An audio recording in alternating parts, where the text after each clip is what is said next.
Welcome back to First Draft, Second Pass, a video series where we look at films that feel like a first draft and give them a second pass. My name is Will, and today we are looking at the immensely disappointing 2008 adventure sci-fi cluster that is Indiana Jones and the Kingdom of the Crystal Skull.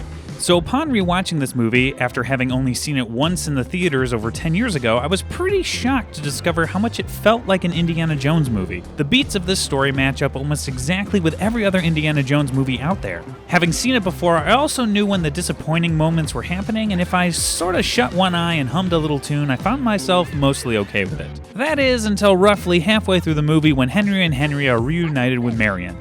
Oh, spoiler alert. Do I even need to say that?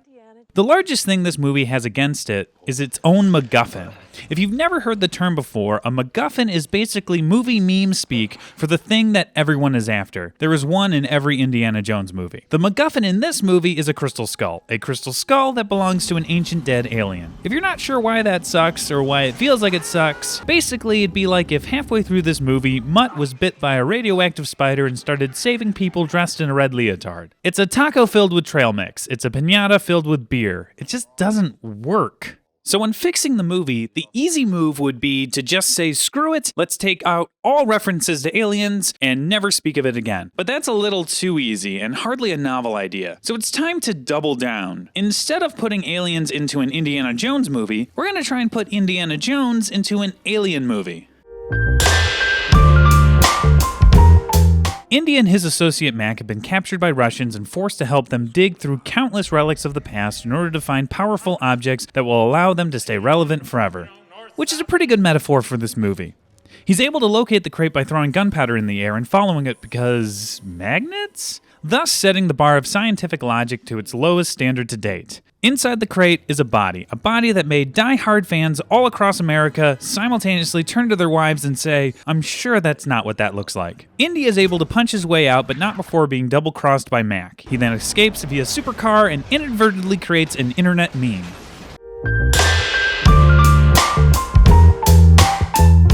I think making the bad guys Russian is sort of a mistake. For one, communists aren't nearly as scary as, say, Nazis or a death cult. And for two, they are Cold War villains, and we've already decided that this is an alien movie, and the bad guys in alien movies are the US government. So instead of Russians disguised as the US Army, it's a US Army base disguised as a Russian warehouse. Not at Area 51, but Siberia. Indy is there to recover an artifact.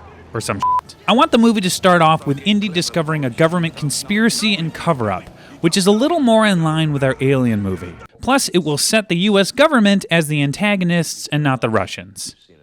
Before we move on, let's address the fridge in the room. I've spent a lot of time thinking about it, and I have to say, I don't really mind it. Sure, it doesn't make any sense, and it's maybe one step too far in the Looney Tunes level of physics, but once you get over the sheer shock of the absolute absurdity of the moment, it is pretty tense and fun. That being said, I'm still removing it. But not because I think it's stupid, as most Indiana Jones movies aren't tethered all that well to reality, but because this is not a Cold War movie about nuclear standoffs. This is an alien movie. The bomb just doesn't fit in our theme.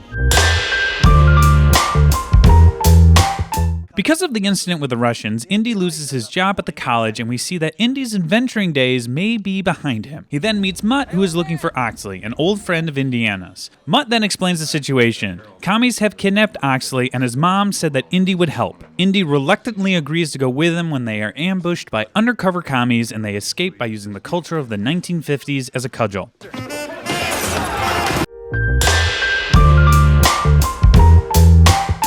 In our version, the government burns Indy not because they think he's a commie, but because he spent the last 30 years traveling around the world creating international incidents by stealing priceless artifacts from foreign countries. Also, Mutt reveals that all of this started because Oxley is explicitly looking for aliens. We use the word aliens, not ancient race or interdimensional beings, aliens. We're not going to spend the entire movie pretending that the things that are clearly aliens are something else.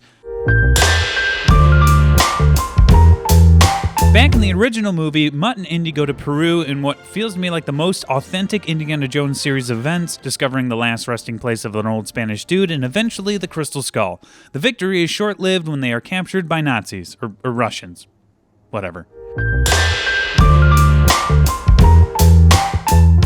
I really like the dynamic set up between Mutt and Indy. What this movie does a few times during the first half is highlight that while we know Indy as a high-flying adventurer, he spent most of his life as a professor and is much more of a teacher. I just had a question on Hargrove's normative culture model. Forget Hargrove. Read Ver Gordon Child on diffusionism. He spent most of his life in the field. It's just a shame all of this stuff goes away in the second half. So what are we changing? They go to Peru and look for Oxley, and they find him. Alien movies tend to have an eccentric alien expert who lives in a ramshackle shack with newspaper on the windows and weird electronic devices in it. And I think Oxley should serve as that character. So when they find the skull, Oxley is with them, acting crazy. Also, I think at this point it should become clear that Mutt suspects that Indy is probably his father, though Indy isn't picking up on any of the hints. They are then captured by the US government. In the original, they are taken to Brazil and meet up with Oxley, who has apparently gone bat thanks to the power of looking at the skull for too long. The Russians want to find the Crystal Skull Temple, so they have Indy look at the skull for too long as well, and it doesn't work. Well, it sort of does, but it mostly doesn't. The Russians switch gears and threaten to harm Mutt, but when that fails, they reveal their fourth captive, Mutt's mother, Marion. Fans will recognize Marion as Indy's love interest in the first movie. They escape and head into the jungle, but are quickly stopped by sand. While Oxley and Mutt go to find help, thinking that she is about to die, Marion tells Indy that Mutt is his son, and Indy reacts to this knowledge the same way he reacts to everything, with anger and incredulousness. Why the hell didn't you make him finish school? The moment is cut short when Indy's second biggest fear returns with his first. After beating a dead horse with a rubber snake, the gang is recaptured when Oxley leads the Soviets right back to them. Help. So Marion doesn't really do anything in this movie. She's mainly just there to be used as a reveal, which is a shame because the character in the first movie is the best female character in the franchise. To give her some agency in a role that's not exclusively defined by her connection to two men, when Indy and Mutt are captured, rather than having Marion be another captive, she arrives and rescues them. This will make her more of a badass and be a fun reversal of the first movie where Indy had to rescue her a bunch. I also don't really care for the way they reveal Indy to be the father. It's basically played for comedy, and we never get to really see how Indy feels about the revelation. Within hours, he goes from not giving a shit about Mutt to marrying his mom and calling him son every 2 seconds. Scooch over, will you, son? Don't call me son. That's because from this point on, the film basically never stops, so we don't get a lot of time to process the information. Or rather, we don't get any time to watch Indy process the information. So in our film, they won't be recaptured. They'll spend the night in the woods, and the movie slows down for when Marion admits to Indy that Mutt is his son. Back in the original movie, the next day, Mutt is shocked to discover that the man who dated his mom the year before his birth and has the exact same name as him is actually his father. Did Mutt not know his own name? His name is Henry Jones III. You Dr. Jones? In the following action sequences, the laws of reality and nature break down pretty significantly over the course of capturing, recapturing, and capturing the skull. Whether it's CGI monkeys and vine swinging, globs of fire ants, shrubs to the groin, or impossibly fast brush shredding trucks, this CGI soup is a visual nightmare. So I think what would improve this scene is if it took place at night. Remember, we want to make an alien movie, so add in some big bright lights, maybe some dogs, a helicopter, and a bunch of faceless G-men, and we're closer to having the right feel for the moment. Sorry, Shia, no Tarzan. Now in our film, the relationship between Mutt and Indy will hit its peak. They confront each other, and Indy will accidentally on purpose let slip that he doesn't want to be a father. In the original film, there is tension between Mutt and Indy, but it kind of never goes anywhere. It's not clear how either one of them feels about being related to each other. If anything, they seem to share a mutual level of indifference to each other. When the feds show up, Mutt, in an attempt to save Indy, falls off a waterfall to his death. Indy is beside himself with grief, assuming all responsibility for Mutt's demise. Of course, it is quickly revealed that Mutt in fact survived and is mostly unharmed a la Last Crusade. I want to get Indy into the position where he is a little more open to being a father and give the relationship between Mutt and Indy a bit more of an arc, because right now it is very flat-footed.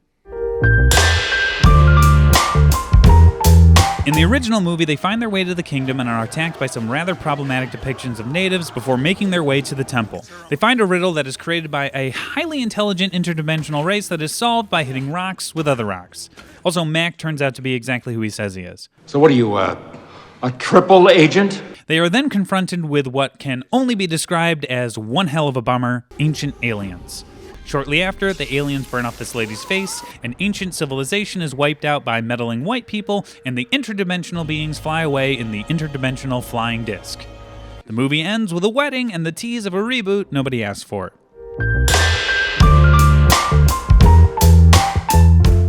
So in our movie, when the G-Men arrive to steal the skull and awaken the aliens, Indy smashes the skull. Another one of the reasons why the Crystal Skull sucks as this movie's MacGuffin is that historically, every known Crystal Skull has ended up being a hoax. Unlike, say, the Ark of the Covenant or the Holy Grail, which are ancient artifacts that have just never been found, many Crystal Skulls have been found and are almost always proven to be fake. As a historian and architect, Indy should know this. What they're searching for doesn't exist. So when they get to the temple, Indy realizes that they haven't been chasing ancient clues, but rather the ramblings of a mentally unwell man. Your name is Harold Oxley. You were born in Leeds, England. You and I went to school together at the University of Chicago, and you were never this interesting. So Indy smashes the skull, revealing to the feds that it's all been an elaborate hoax and misunderstanding. This is not the Mitchell Hedges skull. So you may notice that I've not mentioned two characters in our remake, Mac and Spalko. I really don't know if either fit into our new movie. Mac being a double agent for the US government doesn't really make sense, and Spalko is too much of a cartoon villain, which is fine for an Indiana Jones movie, but not really great for an Alien movie. We will do this, what is the expression? Old-fashioned way. There must be something really rotten we can do today. I think the leader of the government should be an enigmatic agent who is never named and hardly speaks. So in the end, there will not be any aliens in this movie. I think we can tease the idea that there was still something happening mystical that Indy missed, or maybe leave it up to interpretation, but in the end, we as the audience will not see any aliens because, and I cannot stress this enough, there absolutely cannot be aliens in this movie. It's chocolate-covered bubblegum. It's a toilet in the kitchen. It's playing classical music for a dog. It's washing your dishes with coffee. It's opening a Starbucks in Antarctica. It just doesn't work. If you like what you saw and want to help us create more videos, consider becoming a patron at patreon.com/mumbleandshrug. Also, be sure to check out our podcast, Movies with My Best Friend Phil, available on iTunes, Spotify, and Google Play.